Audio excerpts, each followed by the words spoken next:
Sir Elon Musk ने नरेंद्र मोदी के साथ मुआहदा कर लिया है, उनके साथ एग्रीमेंट हो गया है कि गुजरात के अंदर वो फैक्ट्री बनाने जा रहे हैं। टेस्ला की पहली फैक्ट्री गुजरात आ रही है। गुजरात वेलकम करने वाला है टेस्ला की पहली फैक्ट्री को 2024 में वाइब्रेंट गुजरात ग्लोबल समिट में prime minister Modi Elon Musk दोनों ही शामिल होंगे और पहली फैक्ट्री लाई जाएगी, पहली फैक्ट्री की बुनियाद रखी जाएगी।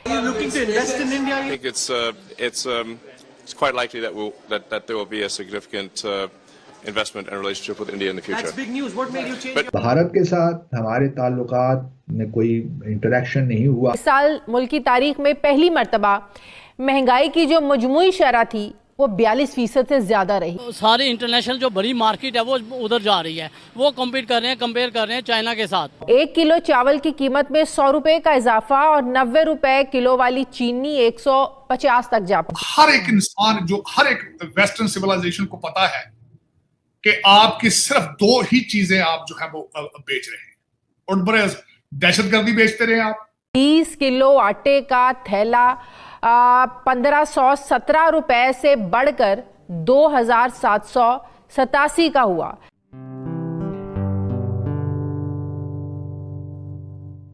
नमस्ते दोस्तों, जय हिंद। निक न्यूज़ बर्नर की रिएक्शन वीडियो में आप सभी का स्वागत है। दोस्तों, भारतीय रिपोर्ट के अनुसार टेस्ला की एंट्री भारत में हो गई है।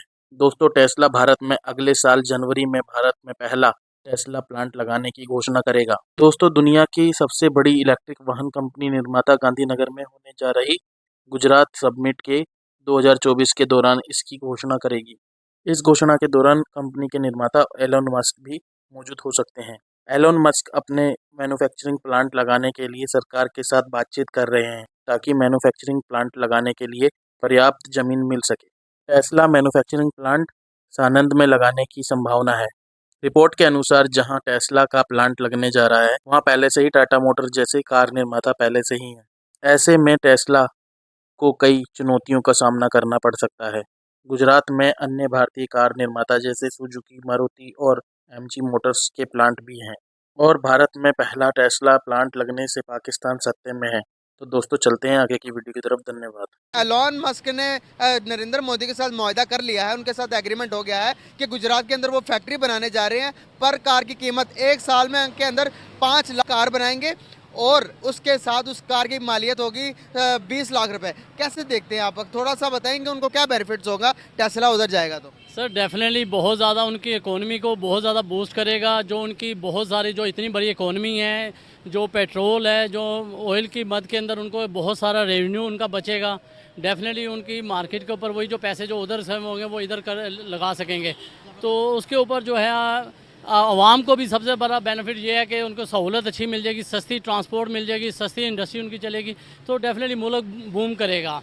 कैसे देखते हैं आपके ये इंडिया तो 2013 से पीछे, तो इसकी इतनी ज़्यादा जितनी को आज फैन फॉलोइंग है इंडिया की, पूरी दुनिया जानता, तो क्या वजूहत है कि इंडिया की इतनी रिस्पेक्ट दुनिया में क्यों बढ़ गई? हमें आज कोई पूछता नहीं है। सर बड़ा अफसोस की बात है कि हमारी लीडरशिप के अंदर कोई ऐसा आया ही नहीं है कि जो जिस तरह हम देखते हैं कि जिस तरह हमारे अरब नेशन जितने थे वो हमारे साथ बहुत क्लोज थे, आज वो सारे हट के वो उनकी गोद में चले गए हैं। नरेंद्र मोदी जब 13 से में जब ये हुकूमत सबसे संभाली, उसने मेक इन इंडिया जो है प्रमोट किया, वो प्रमोट किया जब से, और उसने हर चीज़ जो है, एप्पल भी वहाँ पर आया, दूसरी जितनी इंटरनेशनल कंपनीज़ है वहाँ पे आई, ट्विटर है उन्होंने ऑफिस वहाँ पे बनाया, इसी तरह फेसबुक वहाँ पे आ गया, अभी ये भी लेके जा रहे हैं गाड़ी बनाने के लिए। तो डेफिनेटली उसका जो है ना सारी इंटरनेशनल जो बड़ी मार्केट है वो उधर जा रही है, वो कंपेयर कर रहे हैं चाइना के साथ। जबकि पाकिस्तान जो है ना बिल्कुल आहिस्ता आहिस्ता अपनी मन घरत के जो इकोनॉमी के ऊपर, अपनी जो पॉलिटिक्स के ऊपर जो है वो उसके ऊपर ही फोकस कर रहे हैं, और उसी के ऊपर लड़ाई झगड़ा चल रहा है। उसके ऊपर जो है ना आवाम पिस रही है, मुल्क पीछे चला गया। मैं मिसाल देना चाहता हूँ कि 1950 जब 52 ईयर्स पहले बांग्लादेश जो है उनकी इकोनॉमी जो थी हमारे से, उधर जो एक बंदा इकोनॉमी जो डेली वेजेस पे कमा रहा था वो $20 मंथली इनकम थी, जबकि उस टाइम जो मगरिब में जो पाकिस्तानी लोग रहते थे वो 80% उनके $80 थी तनख्वाह। आज बिल्कुल ऑपोजिट हो चुका है कि आज उनका जो बंदा है वो उसकी जो मंथली जो इनकम है वो $80 है और हमारी 20 हो गई हुई है। टेस्ला की पहली फैक्ट्री गुजरात आ रही है। गुजरात वेलकम करने वाला है टेस्ला की पहली फैक्ट्री को 2024 में वाइब्रेंट गुजरात ग्लोबल समिट में prime minister Modi, Elon Musk दोनों ही शामिल होंगे और पहली फैक्ट्री लाई जाएगी। पहली फैक्ट्री की बुनियाद रखी जाएगी गुजरात के अंदर। पहली मेड इन इंडिया टेस्ला की कीमत तकरीबन 17 से 20 लाख के दरमियान होने वाली है। पहले जब एलॉन मस्क ने भारत को अप्रोच किया था तो भारत ने बोला था कि अपने मैन्युफैक्चरिंग बेसिस इंडिया के अंदर लाए जाएं।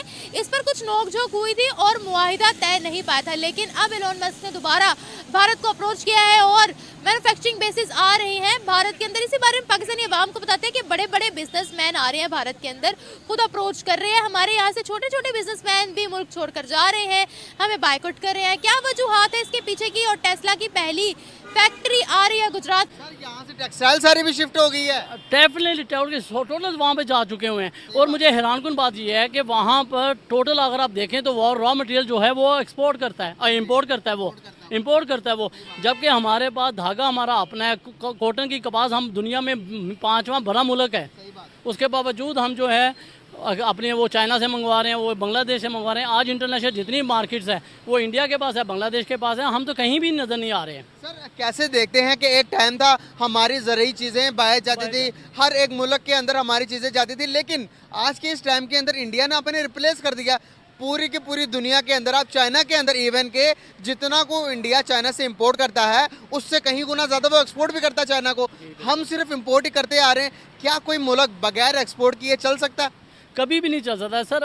एक्चुअली अब पाकिस्तान जो है ना, हमारी जो मुल्क बन चुका है वो ट्रेडिंग कंपनी बन चुकी हुई है। हम बाहर से लेके आते हैं, यहाँ पर बेचते हैं और यहाँ से हम कुछ भी नहीं चाहते। हमारा देखो ना रेवेन्यू के उसका बहुत ज़्यादा डिफरेंस आ गया हुआ है। तो उसकी वजह से हम कितनी देर सर्वाइव करेंगे? तो गरीब गुर्बत से बिल्कुल नीचे जा रहा है। जो अशरफिया है वो सिर्फ जो है ना 5% जो अशरफिया के लिए हम जो है ना ये इकॉनमी रह गई हुई है, बाकी अवाम जो है वो बिल्कुल तजलील हो रही है उनकी। आज दुनिया की 5वीं बड़ी मैशत है इंडिया, $4 ट्रिलियन की इकोनॉमी है। सारे क्रेडिट किसको जाता है? सारा डेफिनेटली उनकी गवर्नमेंट्स को जाता है, उनके प्रोसीजर जाता है, उनके जो गवर्नमेंट ने जो डिसीजन किया, उनके जो लीडरशिप ने किया है और एक कंटिन्यूसली जो उनकी जो गवर्नमेंट आ रही है, दूसरा इलेक्शन वो जीत चुके हैं, तीसरे के लिए वो तैयारी कर रहे हैं और नज़र आ रहा है कि मोदी शायद थर्ड टाइम भी वो बन जाएगा। और हमारे यहाँ आज तक कोई हुकूमत ने 5 साल भी पूरे नहीं किए हुए हैं, तो यकीन करें बड़ा दिक्कत होता है इस वक्त से। और जब आप इंटरनेशनल में जाते हैं तो वो उधर से जो रिस्पॉन्स मिलता है तो वो एक दहशतगर्द मुल्क बना दिया गया हुआ है। और ये हमारे अपनों के दुख हैं, दूसरों के नहीं है इतने। सर क्राइम रेट भी डे बाय डे बढ़ते जा रहे हैं। आप देख रहे हैं कल हमारी कुलीग थी, उनका मोबाइल फ़ोन यहीं से माल रोड के ऊपर से छीन लिया गया। आप मुझे बताएं कि इस तरह के क्राइम रेट बढ़ेंगे जब मीडिया ही जो कि पूरी दुनिया को अवेयर कर रहे हैं हम लोग, तो हमारे साथ ये होगा तो बाकी के जो गरीब गुरबा लोग हैं उनके साथ क्या कुछ होता होगा? जी सर, मैं जैसे कल ही देख रहा था कि कराची की न्यूज़ बता रहे हैं कि ना रेशो जो है 192% ज़्यादा हो गई है क्राइम रेट की। और उसके बावजूद जो वो उधर के आईजी साहब हैं वो कह रहे हैं कि नहीं काफ़ी बेहतर हैं। तो ये बाकी बात है, गुर्बत की वजह, जहाँ गुर्बत होगी, जब रोजगार नहीं होगा, इंडस्ट्री बंद हो रही। दोस्तों अगर आपको हमारी वीडियो पसंद आई है तो प्लीज़ लाइक ज़रूर करें और साथ में शेयर करना ना भूलें। और साथ ही दोस्तों ऐसी ही लेटेस्ट वीडियो देखने के लिए हमारे चैनल को सब्सक्राइब करें, साथ ही बेल का आइकन जरूर दबाएं ताकि सबसे पहले आपको हमारी वीडियो की नोटिफिकेशन मिल सके। धन्यवाद।